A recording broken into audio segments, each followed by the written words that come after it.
Hi friends, trading facts YouTube ఛానల్కి స్వాగతం. ఇప్పటివరకు మన ఛానల్ సబ్స్క్రైబ్ చేసుకోకపోతే దయచేసి సబ్స్క్రైబ్ చేసుకోండి, ఛానల్ని ఆదరించండి. ఓకే, ఇది పాత పాటే సహజంగా. ఇప్పుడు చెప్పబోయేటువంటిది ఒక ట్రేడర్ జీవితంలో జరిగినటువంటి సంఘటన. ఫెయిల్యూర్స్ ఉంటాయి, సక్సెసెస్ అనేటువంటివి ఉంటాయి. సక్సెస్ఫుల్ ట్రేడర్స్ ఉంటారు, ఫెయిల్ అయినటువంటి ట్రేడర్స్ ఉంటారు. కానీ ఇతరుల మీద నమ్మి పూర్తి స్థాయిలో హుళక్ అయ్యేటువంటి వాళ్ళు చాలా ఎక్కువ మంది మాత్రం ఉంటారు. సొంతంగా ట్రేడింగ్ అనేటువంటి ఐడియాలజీతో చేసేటువంటి వాళ్ళ యొక్క సక్సెస్ అనేటువంటిది మెల్లమెల్లగా పెరుగుతూ ఉంది. కానీ ఇతరుల మీద ఆధారపడ్డటువంటి వాళ్ళు ఇంకా పెరుగుతూనే ఉన్నారు, వాళ్ళు నష్టపోతూనే ఉన్నారు. ఇతను పేరంటే చెప్పవద్దు అని అన్నారు కాబట్టి ఒక మాధవ అనే పేరు చెప్పుకుందాం. ఇతను వరంగల్కి చెందినటువంటి వ్యక్తి అనమాట. అంటే సుత్తి స్టాక్స్ ఉన్నది కదా, ఆ ఊరికి సంబంధించినటువంటి వ్యక్తి. ఇతని జీవితంలో జరిగిన సంఘటన నిజంగా ఈ సుత్తి స్టాక్స్ వాళ్ళు కూడా ఒక ప్రముఖ పాత్ర అనేటువంటిది ఉన్నది. ఈయన కౌలుకి పొలం తీసుకొని వ్యవసాయం చేసుకునేటువంటి వ్యక్తి. వరంగల్ పక్కన ఒక ఊరు, పక్కన సౌండ్స్ వస్తూ ఉంటాయి, ఏమనుకోబాకండి. మార్నింగ్ కదా, పక్కనే ఒక షాప్ ఉంది, అక్కడ ఉండే. ఓకే, ఈయన వరంగల్ పక్కన ఒక ఊరు, అక్కడ వ్యవసాయం చేసుకుంటూ ఉంటే కౌలుకు తీసుకుంటాడు అనమాట. సొంత పొలం కూడా లేదు. కానీ కౌలు అంటే తెలుసు కదా, కొంత సంవత్సరానికి ఎంత ఇచ్చేటువంటి వాడు. ఈయన ఈ చేస్తూ ఉన్నప్పుడు ఫస్ట్ ఈయనకి స్టాక్ మార్కెట్ని పరిచయం చేసినటువంటి వ్యక్తి మన ట్రేడింగ్ పొంతులు. ఈయన వలన, ఇతని మాటల వల్ల కానీ, ఇతని యొక్క నైపుణ్యంతో కూడుకున్నటువంటి ఎనాలిసిస్లు వీటి వలన ఇతను సహజంగానే స్టాక్ మార్కెట్లోకి రావటం. అప్పుడు ఆయన 2800తో కోర్స్ అనేటువంటిది పెట్టడం, దాన్ని జాయిన్ అవ్వటం. ఇట్లా ఇతనికి ఈ స్టాక్ మార్కెట్ అనేటువంటి ఒక జాంబియా వైరస్ అంటారు కదా, అది పాకిపోయింది. సహజంగా స్టాక్ మార్కెట్లో రానటువంటి వాళ్ళు నేను ఇప్పటికీ చెబుతున్నాను, ఎవడో కూడా స్టాక్ మార్కెట్లో రావద్దు. మంచి నాలెడ్జి, డబ్బు అన్నీ ఉన్నప్పటికీ కూడా ఏదైనా ఒక అడ్వైజరీ సంస్థ, షార్ట్ టర్మ్ ఇన్వెస్ట్మెంట్స్ అట్లాంటివి మాత్రమే చేయండి. స్టాక్ మార్కెట్లో ట్రేడింగ్ చేసి సంపాదిద్దాము అని అనుకుంటే మాత్రం అది మిమ్మల్ని ఇంకా ఇప్పుడు పాజిటివ్గా వెళ్తే పర్వాలా, కానీ నెగిటివ్గా వెళ్ళిందంటే మాత్రం కుటుంబాలు చిన్నభిన్నం అవుతాయి. ఈయన తర్వాత సొంతంగా ట్రేడ్స్ చేస్తూ కొంత డబ్బులు, ఎంత లిమిటెడ్గా 1 lakh అట్లా పోగొట్టుకోవడం జరిగింది. ఆ తర్వాత ఒక ఉపద్రవంతో కూడుకున్నటువంటి వ్యక్తి ఈ బొంగు ఆఫ్ స్టాక్ మార్కెట్. ఈ బొంగు ఆఫ్ స్టాక్ మార్కెట్ యొక్క మాటలు విని అతను ఇండియన్ మార్కెట్లో పెట్టినటువంటి వాటిలో జాయిన్ అయ్యి కోర్సులు, కాల్స్ అన్నీ జాయిన్ అయ్యి అక్కడ పోగొట్టుకున్నాడు. మరి ఈ బొంగు ఆఫ్ స్టాక్ మార్కెట్ ద్వారా డబ్బులు పోయినప్పుడు ఇతనికైనా సరే కొంత అవగాహన అనేటువంటిది ఉండాలి కదా. కానీ వీడు ఎప్పుడైతే కాపీ ట్రేడింగ్ అనేటువంటిది స్టార్ట్ చేశాడో బొంగు ఆఫ్ స్టాక్ మార్కెట్, ఫారెక్స్ మార్కెట్లో, అప్పుడు బిట్కాయిన్లో, అప్పుడు ఏం చేశాడు ఇతను కాపీ ట్రేడింగ్ జాయిన్ అయిపోయి స్టార్టింగ్లో ఏదో 15 రోజులు డబ్బులు వచ్చినాయంట. తర్వాత మాత్రం మొత్తం ఇక వస్తేలే అనుకున్నాడు. ఇక పోగొట్టుకున్నటువంటి డబ్బుల్ని తిరిగి సంపాదించుకోవాలి అనేటువంటి ఒక ఉత్సుకతతోటి 6 లక్షల రూపాయలు ఇన్వెస్ట్మెంట్ చేసి 6 లక్షలు 6 సున్నాలు అయినాయి అనమాట. అంత సున్నా అయిన దాకా వీళ్ళ మీద పగబట్టేసేసి బొంగు ఆఫ్ స్టాక్ మార్కెట్ వల్ల ఇతను 6 లక్షలు పోగొట్టుకున్నాడు. తర్వాత సుత్తి ఆఫ్ స్టాక్ మార్కెట్ వాళ్ళు వీడియోస్ చూడటం, మన ఊరే కదా అని అనుకోవటం, పక్కనే ఉన్నటువంటి ఊరే కదా అనుకోవటం, అక్కడికి వెళ్ళి లైవ్ ట్రేడ్స్లో వీటిలో పాల్గొని అక్కడ ఒక 2.5-3 lakhs పోగొట్టుకున్నాడు. ఇంకా కోర్సులు అసలు ఆడ అంటే ఇక్కడ పెద్ద తలకాయ నొప్పి అయింది ఏంటంటే, ఇతను MBA చదివి ఉన్నాడు. MBA చదివి జాబ్స్ ఇవన్నీ పర్ఫెక్ట్గా సెట్ కాక ఈ ఫీల్డ్కి వచ్చాడు. అదే అసలు చదువుకున్నాడైతే ఫస్ట్ ₹1,00,000 ఆగిపోయాడు. ఈయన ఎట్లా అప్పులు చేయటం, 15-16 లక్షలు అవటం, అవి వడ్డీలతో సహా ఇప్పుడు దాదాపుగా 22 లక్షలు ఎగురుతుంది.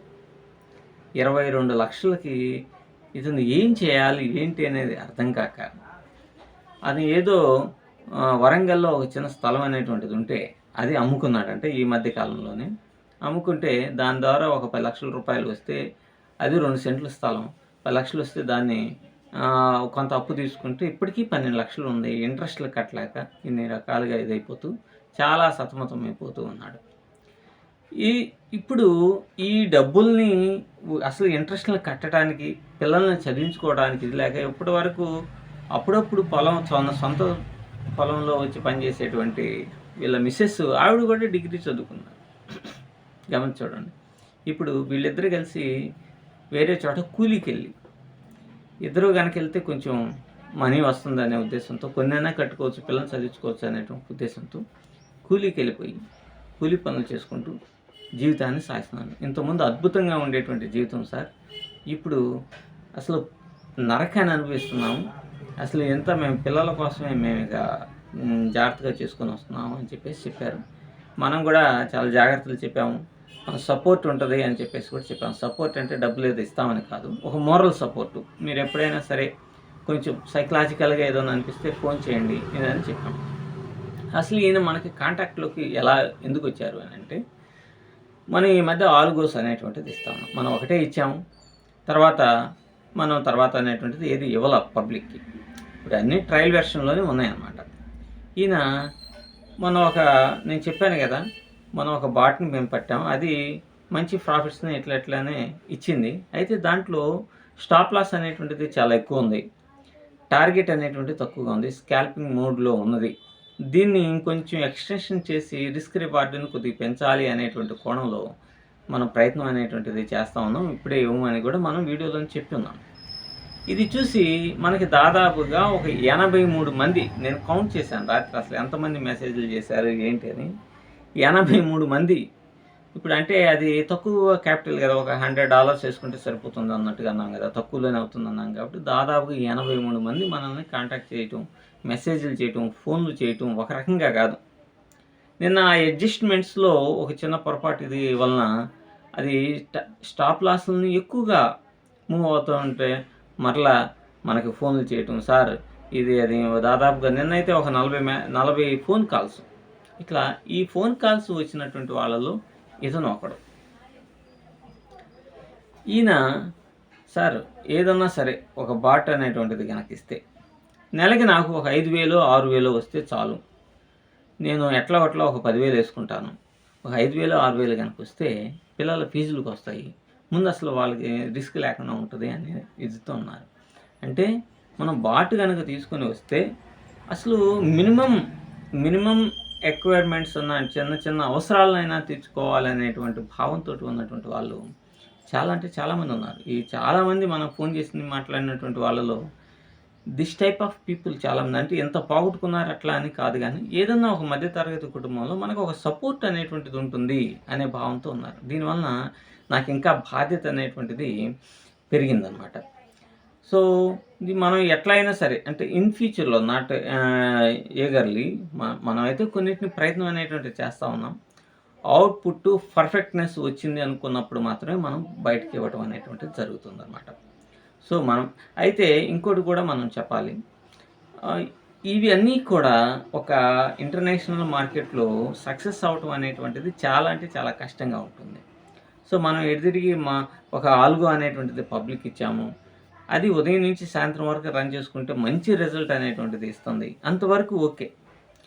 కానీ యుఎస్ మార్కెట్లో ఓపెన్ చేసి మనం ఏదో ఎర్న్ చేద్దాం అనుకున్నప్పుడు ఫస్ట్ బాగానే ఉంటుంది, ఏదైనా ఒక రోజున క్యాపిటల్ అది పోయేటువంటి ప్రమాదం ఉంటుంది. కాబట్టి దయచేసి మేము ఇతని యొక్క మాధవ్ యొక్క లైఫ్ని మీరందరూ అండర్స్టాండ్ చేసుకోండి. స్టాక్ మార్కెట్ అంత ఈజీ కాదు. నాకు నిన్న పెట్టినటువంటి దాదాపుగా మెసేజెస్ చేసినటువంటి వాళ్ళు ఫోన్ కాల్స్, నేను ఒకటే ఫోన్ కాల్స్, అసలు స్టెప్ బై స్టెప్ అసలు ఒకటి అసలు అన్ని ఫోన్ కాల్స్. పాపం నాకు అర్థమవుతుంది చాలామంది చాలా విధంగా సఫర్ అవుతున్నారు, ఆర్థిక పరంగా చాలా బ్యాలెన్సింగ్లో లేకుండా ఉన్నారు అనేది వీళ్ళందరినీ మాట్లాడితే మనకి అర్థమవుతూ ఉంది. సో మన వరకైతే మనం ప్రయత్నం అనేటువంటి చేస్తాం లిమిటెడ్ మనీతో తీసుకొని రావడానికి. కానీ అది ఏదైనా సరే ఇంటర్నేషనల్ మార్కెట్లో గ్యారంటీ అనేటువంటిది ఉండదు. మనం స్టాప్ లాస్ బేస్డ్గా పర్ఫెక్ట్గా వర్క్ అనేటువంటి చేస్తున్నాం. ఒకటైతే ఆల్రెడీ రన్నింగ్లో ఉంది ఒక 15-20 రోజుల నుంచి. దీనివలన మనం ఏదైనా సరే పబ్లిక్కి అవకాశం ఉంటే పర్ఫెక్ట్ అవుట్పుట్ వచ్చిందంటే అప్పుడే నేను చెప్తా సార్ వచ్చిద్ది అని. అంతేగాని ఈ లోపల మీరు ఫోన్స్ అనేటువంటివి చేయొద్దు, మెసేజెస్ అనేటువంటివి చేయొద్దు. ఏదైనా అవసరం ఉన్నప్పుడు నేనే వీడియో చేసి ఓకే ఇట్ ఈస్ రెడీ, మేము ఇస్తున్నాము, అని చెప్పేసేసి చెప్తాను. Thank you very much.